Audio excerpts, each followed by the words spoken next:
हमारे प्रभु एवं उद्धारकर्ता यीशु मसीह के सर्वश्रेष्ठ एवं अतुलनीय नाम में हिंदी अप्पम के सभी श्रोताओं का हार्दिक अभिनंदन।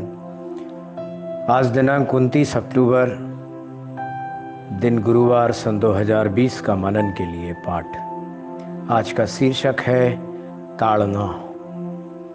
इब्रानियों की पत्री उसके 12वें अध्याय के 11वें वचन में हम ऐसा पाते हैं, वर्तमान में हर प्रकार की ताड़ना आनंद की नहीं पर शोक ही की बात दिखाई पड़ती है, बाद में उन्हें चैन के साथ धर्म का प्रतिफल मिलता है। किसी को ताड़ना पसंद नहीं है, लेकिन आदमी को सुधारने के लिए ताड़ना बहुत आवश्यक है। परमेश्वर की ताड़ना कष्टप्रद लगती है, लेकिन आपको यह नहीं भूलना चाहिए कि वह बाद में आशीष में बदल जाती है।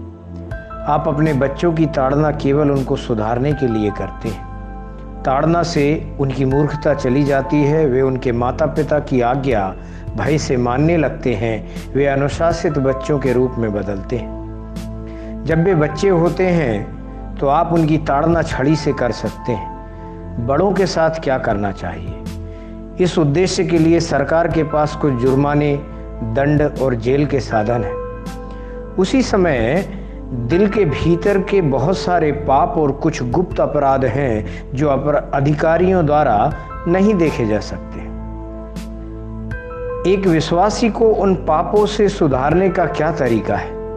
पवित्र शास्त्र कहता है, क्योंकि प्रभु जिससे प्रेम करता है उसकी ताड़ना भी करता है, और जिसे पुत्र बना लेता है उसको कोड़े भी लगाता है।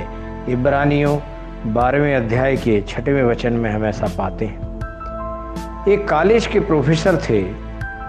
उनके दिनों में कॉलेज में हर हफ्ते परीक्षाएं होती थी। परीक्षा में असफल होने वालों को दोपहर में उनके कमरे के सामने जाकर खड़ा होना पड़ता था। वह उन्हें एक एक करके अपने कमरे में बुलाते थे और उन्हें कठोर शब्दों से डांटते थे।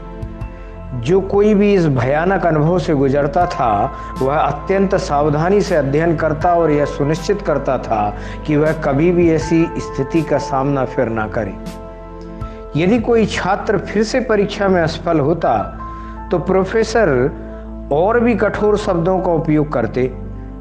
अगर इन विधियों के बावजूद भी किसी छात्र में कोई बदलाव नहीं होता तो वह उससे बात करना बंद कर देते, लेकिन मुस्कुराना शुरू कर देते थे। मुस्कुराहट का अर्थ यह है कि उस छात्र में कोई सुधार नहीं हुआ है और उसे सुधारने की दिशा में आगे प्रयास करने का कोई फायदा नहीं है।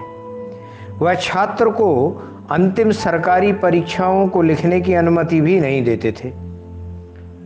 लेकिन यह ना भूलें कि परमेश्वर ने आपके ऊपर बहुत सारा प्रेम रखा है, जबकि अपने पुत्र की ताड़ना करने पर भी केवल उस प्रेम के कारण वह आपके जीवन में ताड़ना, दुख और परेशानी भेजता है और आपको बदल देता है। इब्रानियों 12 का 6 से 9 तक हम देखें तो वहां हम ऐसा पाते हैं। इन शब्दों के बारे में सोचें। उसका पुत्र, सिर्फ इसलिए वह आपको अपना बेटा मानकर व्यवहार करता है और वह आपको ताड़ना के माध्यम से सुधारता है।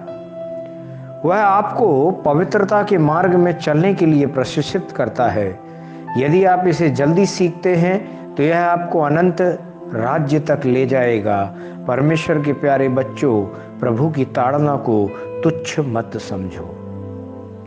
आज के ध्यान करने के लिए भजन संहिता 34 उसका 19वां वचन, जहाँ ऐसा लिखा है, धर्मी पर बहुत सी विपत्तियां पड़ती तो हैं, परंतु यहोवा उसको उन सब से मुक्त करता है। परमेश्वर इन वचनों के सुनने पर आपको बहुतायत से आशीष दे। प्रतिदिन के पवित्र शास्त्र के अध्ययन में आज सुबह के लिए हमने लिया है यिर्मयाह 18वां और 19वां अध्याय। शाम के लिए 2 तीमुथियुस उसका 3रा अध्याय। परमेश्वर इन वचनों के सुनने पर, पढ़ने पर, मनन करने पर और इसके अनुसार चलने पर आपको बहुतायत से आशीष दे। आमीन।